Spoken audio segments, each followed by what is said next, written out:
برای همسرانش میگوید که برای برادرانش و انا احبکم فی الله، من شما را همتون رو در راه خدا دوست می‌دارم.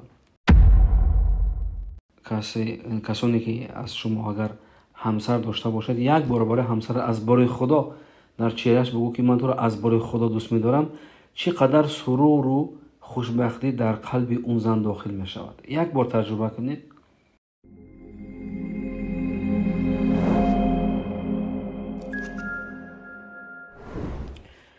الحمد لله رب العالمين وصلى الله على سيدنا محمد الأمين وعلى آله وصحبه أجمعين. اللهم لا سهل إلا ما جعلته سهلا وأنت تجعل الحزن إذا شئت سهلا لله تعالى.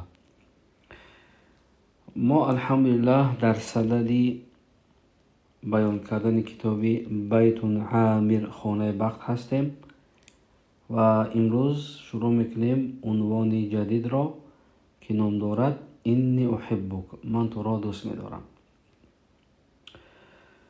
مصنف رحمه الله می‌فرماید ما تناهى النبی صلی الله علیه و سلم ان یظهر حبه لزوجاته، یعنی رسول اکرم صلی الله علیه و سلم هیچ وقت کتمان نکردند تا اینکه بلکه اینکه اون رسول اکرم صلی الله علیه و سلم آشکار بیان کردند محبتشان را برای همسران خودش.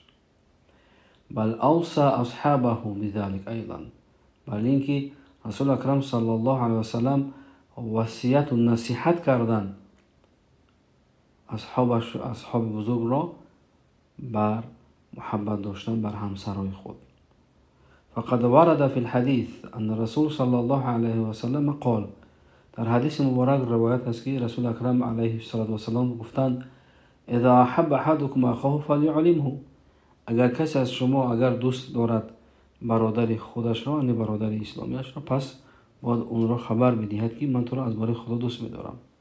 رواه ابو داود.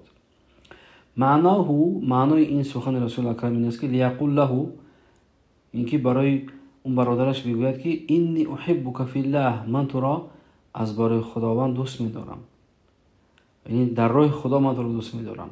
او لیقول لهم، یعنی یا اینکه برای همسرانش میگوید که برای برادرانش و انا احبکم فی الله، من شما را همتون رو در راه خدا دوست می‌دارم.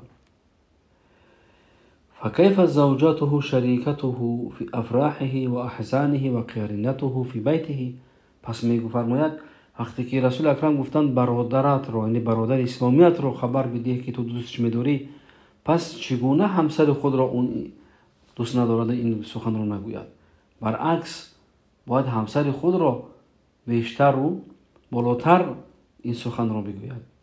فکیف زوجته شریکته فی افراحه، چون همسر او شریک او است در خرسندی و در غم و اندوهش. و قرینته فی بیته، و نزدیکترین شخص برای اون مسلمان اون همسرش است، پس او رو باید گفته شود که من تو را از برای خدا دوست می‌دارم. باور کنید برادرها، اگر کسانی که از شما اگر همسر داشته باشد، یک بار برای همسر از برای خدا در چهرهش بگو که من تو را از برای خدا دوست می‌دارم، چقدر سرور و خوشبختی در قلب اون زن داخل می شود. یک بار تجربه کنید چقدر خوشحال می شود که این مکافات، این هدیه‌ای که میدی، همین سخنی که میگو، این بهترین هدیه است که از هزار گل و از هزار چیز بالاتر است. یک تجربه کنید خودتون باز میبینید در تجربه زندگی، در حیات روزمره ما و شما یک تجربه کنید ببینید که اگر شما همسر خود را بگویید که من تو را از برای خود دوست می‌دارم، چقدر خوشحال می‌شود. ثواب است انشاءالله، یعنی سرور و خوشبختی در قلب زوجت انداختن، این ثواب خودش. طيب، بل ورد عن عائشة رضی الله عنها انها قالت، روایت است از مادرمان عایشه که گفتند قلت للنبي صلی الله علیه و سلم، یعنی برای رسول اکرم صلی الله علیه و سلم گفتم، یعنی پرسیدم من ازواجک فی الجنه، یعنی یا رسول خدا همراه تو از همسرانت کیست در جنت؟ قال، پیغمبر خدا گفتند انت منهن، تو یکی از اونها هستی، یعنی همسران من، یکی از همسران من تو هستی که در جنت با همراه من هستی. کما اخرج البخاری عنه فی صحیح، همون گونه که این حدیث را امام بخاری اخراج کردن از مادرمون عایشه در کتاب صحیحشون. و قد صح عن عمار بن یاسر انه قال، حدیث روایت است و صحیح از ثابت است از عمار بن یاسر که گفتند انها زوجته فی الدنیا والآخره، که مادرمون عایشه همسر رسول خدا هستند در دنیا و آخرت. یعنی همون گونه که در دنیا همسر رسول اکرم بودند صلی الله علیه و سلم، همون گونه در جنت هم با همراه رسول اکرم هستند صلی الله علیه و سلم. رضی الله تعالی عنها. وفوق ذلك لا يثنيه امر ان يظهر حبه لها امام اقرب الناس الیه. پس میفرماید بالاتر از این که پیغمبر خدا چقدر یعنی ثنا و یعنی تعریف از مادرمون عایشه میکردند و اظهار آشکار میکردند محبتشون رو برای مادرمون عایشه در نزد مردم.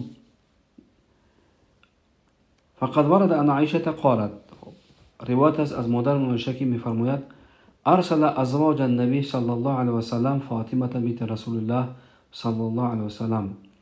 یعنی میفرماید یک روز همسرای رسول اکرم صلی الله علیه و سلم دیگر همسرایشون رو، دیگر همسرای پیغمبر خدا فاطمه یعنی دختر خدیجه رضی الله عنها را، فاطمه دختر پیغمبر خدا را فرستادند. فاستأذن رسول الله صلی الله علیه و سلم مع عایشه فی مرضها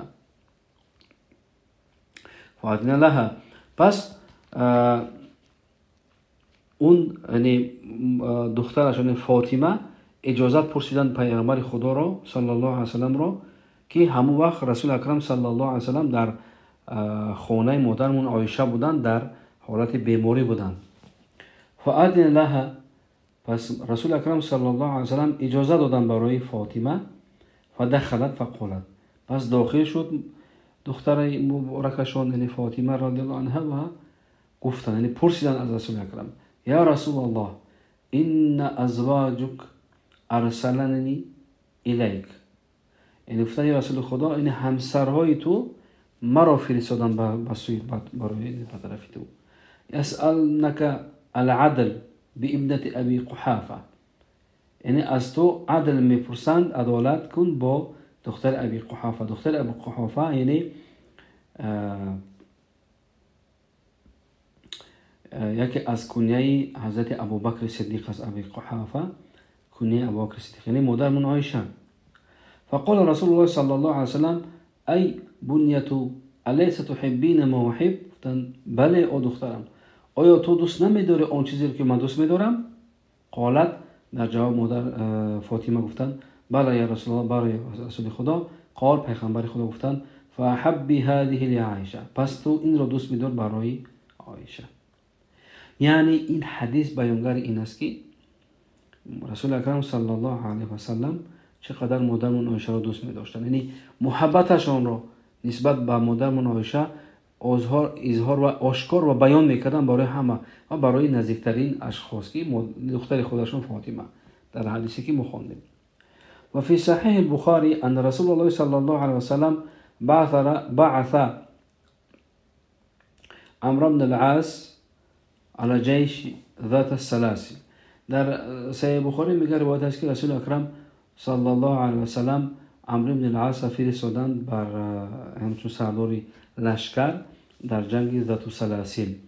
قال، عمرو بن العاص گفتند فاتیته فقلت، یعنی آمدم نزد رسول اکرم صلی الله علیه و سلم و پرسیدم ای الناس احب الیک، یعنی گفتم کدام شخص در نزد تو محبوب تر است یا رسول خدا؟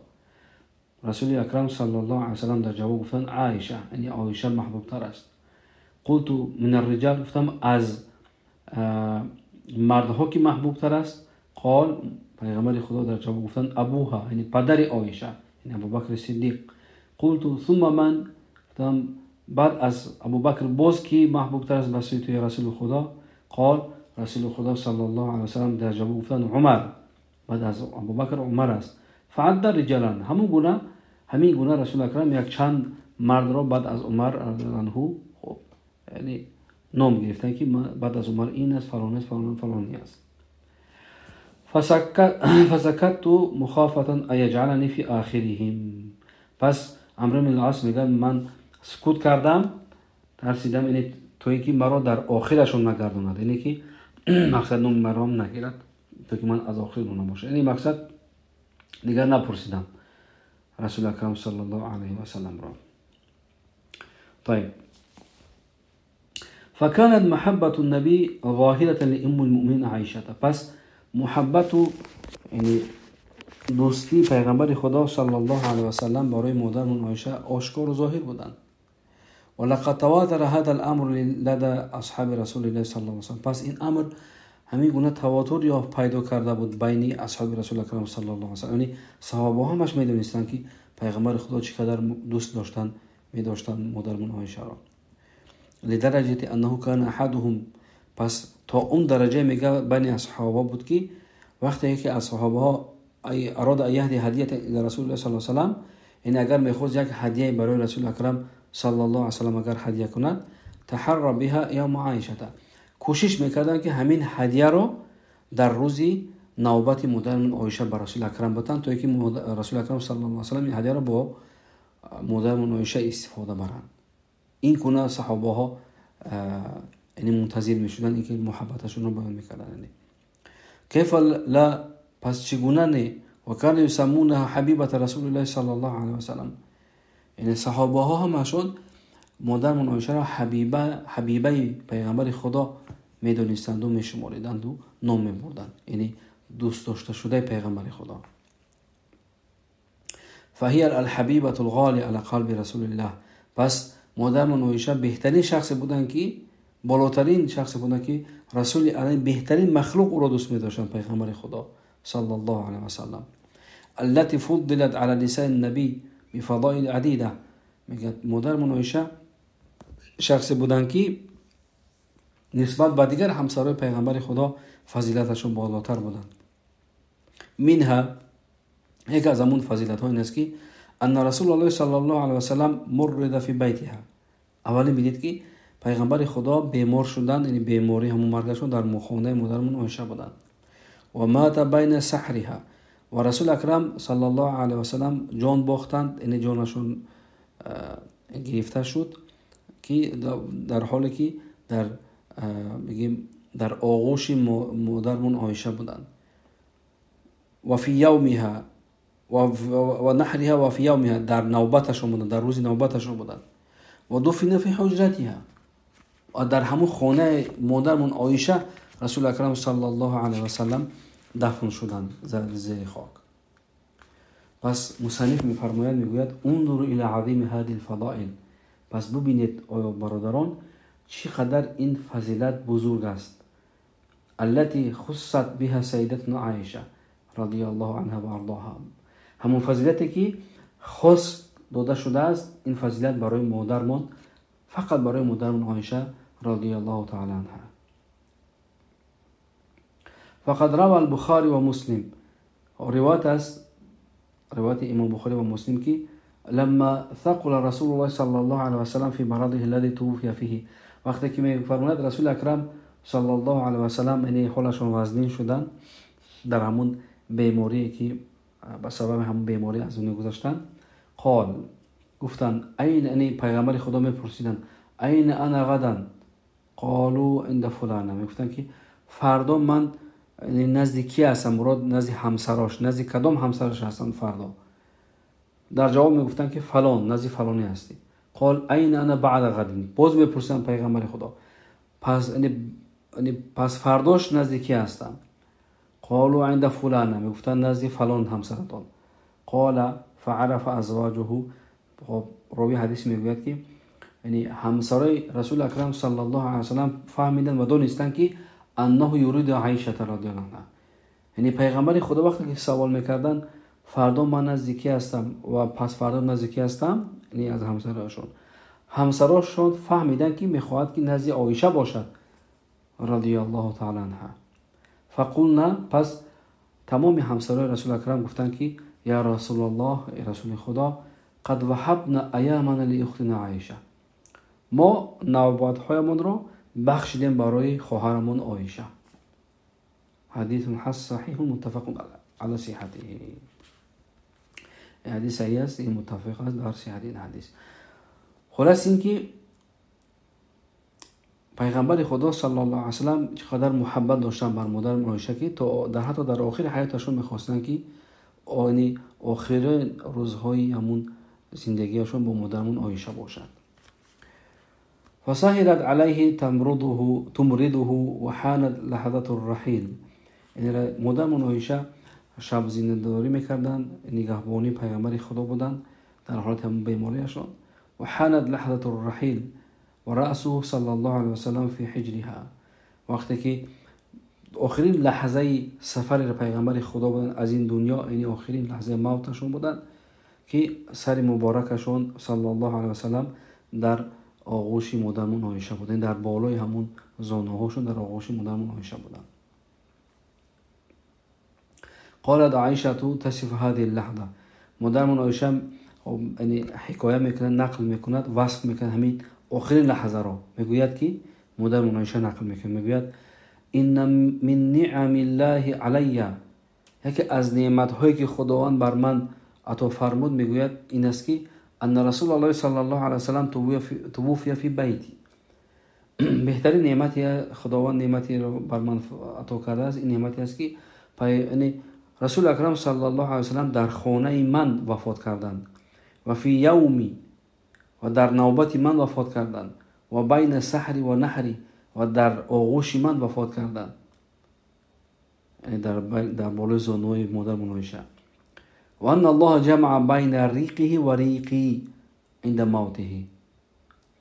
میفرماید و از این بالاتر نعمتی که خداوند بر من فرمود، یعنی در آخرین لحظه خداوند بین آب دهان من و آب رسول خدا صلی الله علیه و سلم خداوند جمع کرد. یعنی چگونه؟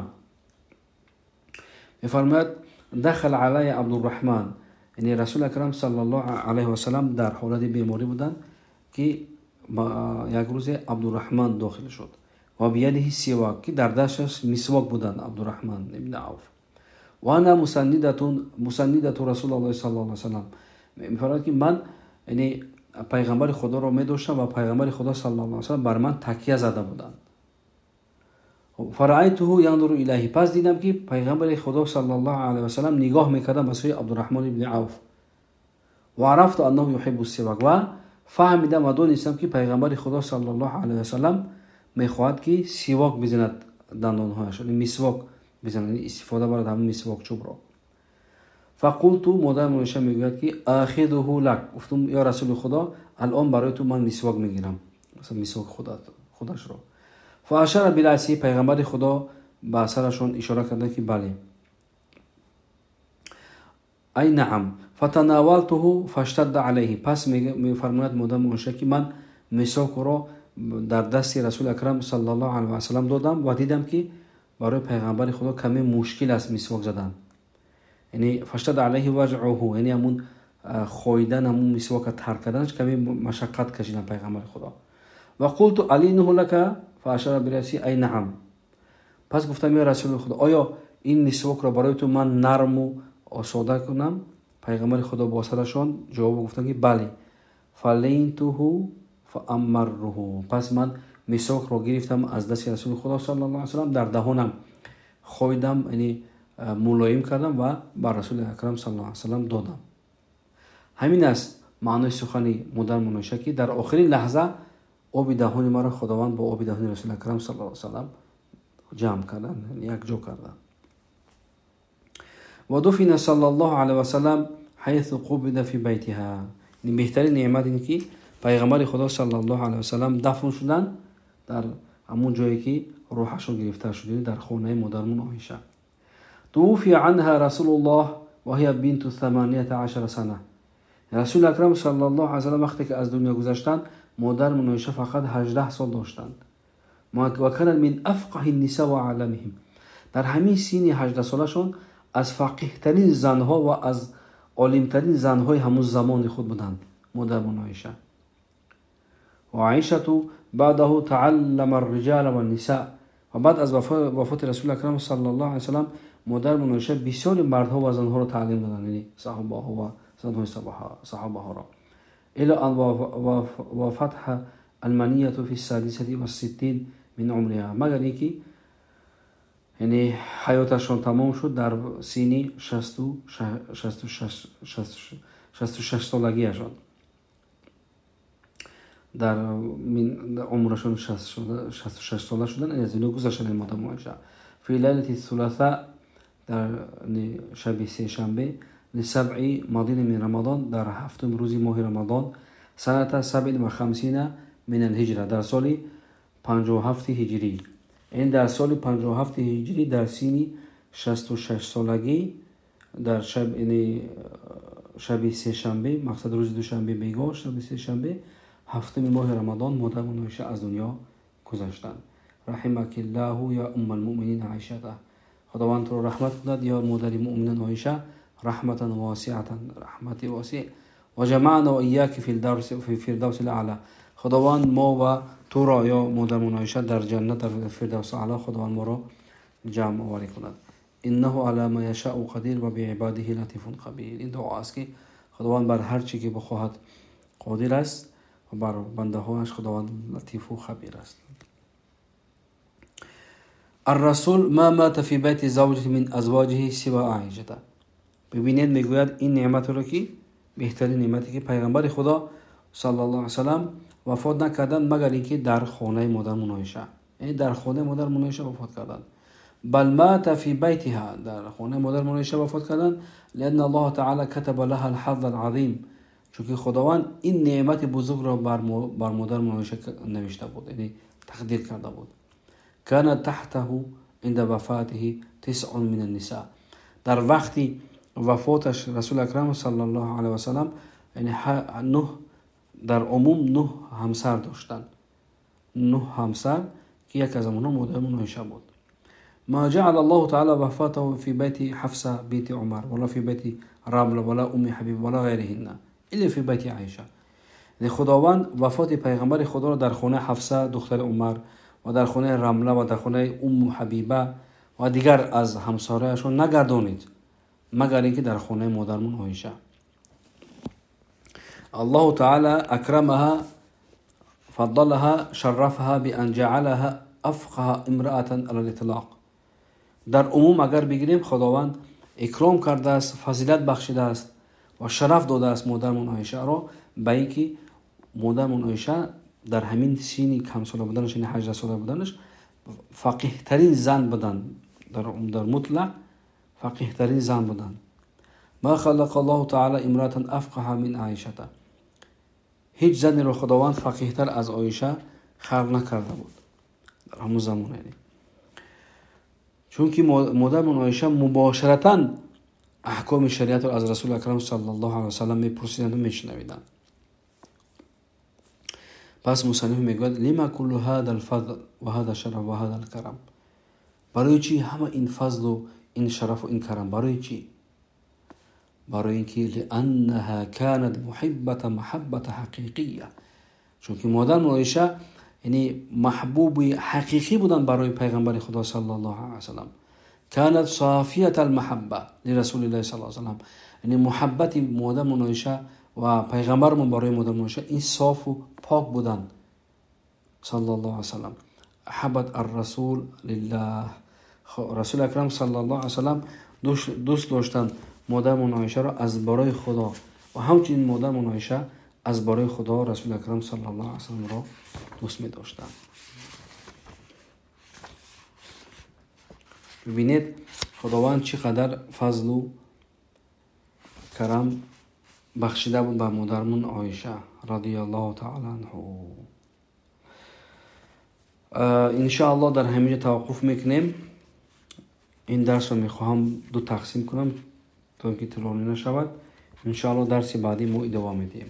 و این درس اولا برای ما بیانگر بود و بیان کرد که یعنی چون که رسول اکرم صلی الله علیه و سلم این الگوی ما از در حیات ما، یعنی باید که ما زندگیمون را موافق و مطابق زندگی پیغمبر خدا کنیم. و ما دیدیم که چقدر پیغمبر خدا صلی الله علیه و سلم محبتشون به همسرایشون زیاد بود و خصوصا به مادرمون عایشه. یعنی این درس عبرت هست برای هر یک ما و شما که وقتی که ما اگر همسر خود رو دوست می داریم و محبت داریم باید محبت و دوستداریمون رو آشکار و اظهار کنیم و بگوییم که من برای همسر که من تو رو از برای خدا دوست می‌دارم. و یا که محبت ما با یگام اعمالی نیک باشد که اون زن بفهمد در حقیقت که تو او را دوست می‌داری. همه این گفتاری که تو اینجا گفت و حیات رسول اکرم صلی الله علیه و سلم را با مادر منوشه نقل کرد، همه این برای ما درس عبرت است، تعلیم است که این گونه باید ما محبت داشته باشیم بر همسرای خود اگر در حقیقت ما اونها رو دوست داریم. طيب ان شاء الله در همینجا توقف میکنیم. درس بعدی رو بازم از همین عنوان دوام میدیم. بارک الله فیکم و آخر دعوانا و الحمد لله رب العالمین.